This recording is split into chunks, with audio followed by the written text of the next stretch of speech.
Okay, here we have the second part of Chapter 9. We're going to be talking about the federal budget, government spending, government revenue, deficits, surpluses, and national debt. So let's start off with the federal budget. And on the left side, we have our revenues.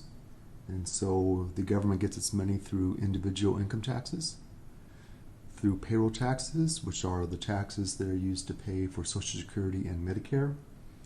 Then we have corporate income taxes, which actually is quite small compared to everything else. And then we have other, which would be fees and excise taxes and things of that nature. Over here we have our outlays, and this is where the money is spent. And so we have mandatory spending, which is based on past obligations of the federal government. So there are laws that have been passed years ago that are still the laws of the land, and therefore the government still has to spend money. An example of that is Social Security. That was an act passed in the 1930s, and ever since then the government has spent money out for Social Security benefits, spent money out for Medicare benefits, Medicaid. Medicare is health insurance for seniors, and Medicaid is health insurance for low-income individuals. And then we have discretionary spending, which represents what Congress has to decide on each year. Things like defense, they have discretion there. Discretion means you have a choice.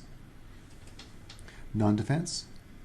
And then we have interest on the national debt, which they put over here as discretionary, which I would put as mandatory. I think that's what they're doing here. Maybe it's a separate category, I can't tell. But that is interest the government has to pay on debt that matures each and every month, and therefore that money has to be paid out to people who have lent money to the federal government. You can see that our outlays of $4.4 trillion in 2019 is more than the revenue of $3.5 trillion. And so that means we had a deficit. A deficit is the excess of federal government total expenditures over total revenue, and this is for one fiscal year. By the way, the fiscal year for the federal government runs from October 1st to September 30th.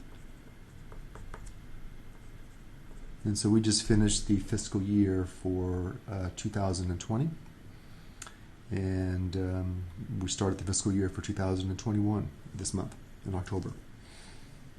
A surplus is when the government has revenue that's more than their expenditures, which, believe it or not, has happened recently in the end of the 1990s.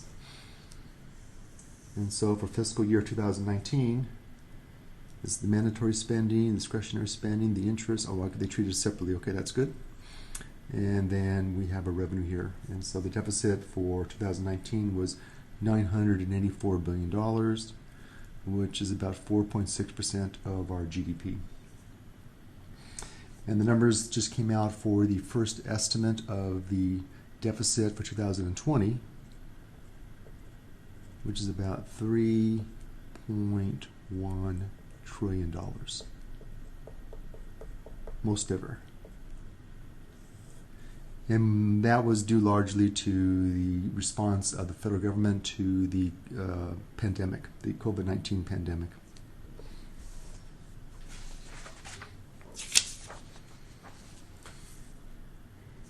And these are the bills that were passed spring of this year, 2020. And March 6th, they passed a bill for $8.3 billion, Coronavirus Preparedness and Response Act. And this is money that was mostly put out real fast for hospitals, ERs, for medical supplies, your protective clothing, and other health-related costs. Then March 18th, they passed the Families First Act, which is $104 billion, and this was money for unemployment expansion, emergency leave. People were able to take sick leave that they would not normally be able to take, financed by the federal government, free testing for the virus, and expanded Medicaid coverage. And again, that's health insurance for low-income people. And the CARES Act, forgot what the acronym means, Coronavirus Act Response, I guess economic security, something like that. This is when you got your payment per person, $1,200 per person. You had your $300 per child. It expanded unemployment for self-employed people, which is not normally covered, and the gig workers. So if you're Uber, and you were unemployed, then you were now able to collect unemployment for the first time. Forgivable loans to small businesses with less than 500 employees. So the government would lend them money, and if they kept their workers on payroll, then they did not have to pay the loans back. And if they did not keep the workers on payroll, then they are in trouble right now if they spent the money for something else.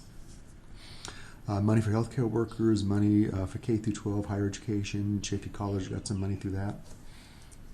And so altogether, this is about 2.2 trillion, a little under $3 trillion. And so you can see that most of the deficit for 2020 was due to these acts here that were passed early on to fight the coronavirus.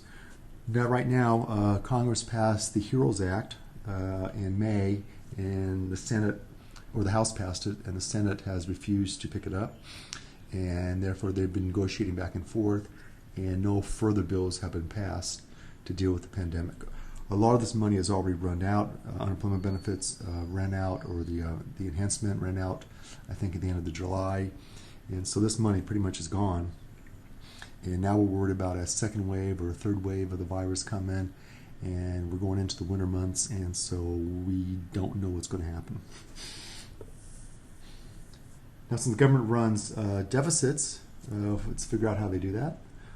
Where do they get their money from? Well, most of it does come from tax revenue, but if they run short, which they have many years, like 2020, then they go out there and borrow money.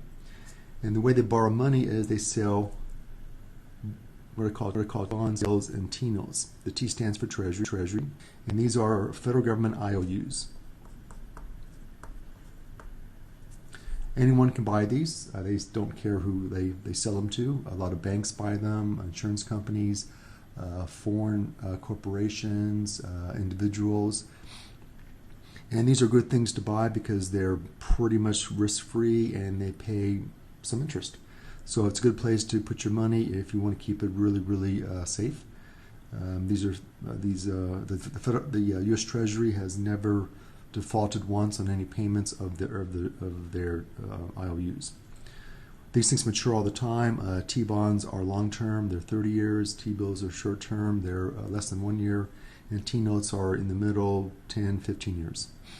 These things mature all the time, and when they mature, the government has to give the people who bought these IOUs, give them their money back plus any interest that's due. Now, in terms of economics, in terms of the money supply, there's no change in the money supply when you and I buy these IOUs. If I buy them, you buy them, we buy them with money that's already there, and therefore it has no impact on the money supply. Now, another person who can buy these things is known as the Federal Reserve, which we'll get to in the next chapter in more detail, and this is the central bank. And they have the ability to buy government debt, and when they do so, it actually is different now, because now when they buy government debt, they're buying government debt with the new money.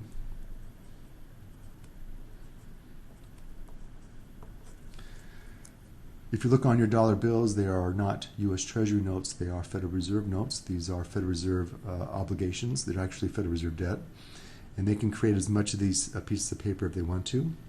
We'll find out in the next chapter that the way they create money is mostly not through the paper type, but through bank accounts. But whenever the Federal Reserve buys U.S. government debt, they are turning that debt into money, which is known as the term monetizing the debt.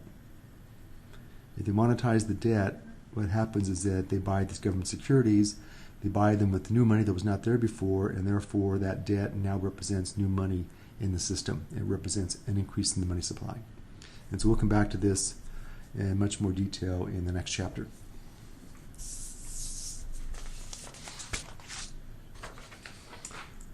I'm going to show you a fair amount of graphs in this chapter.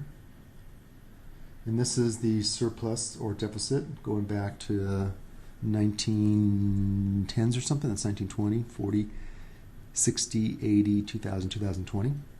And so if it's above this line, then that means we have a surplus. And you can see in the late 1990s we had a surplus right there. The federal deficit became more of a political issue in the 1980s with Ronald Reagan.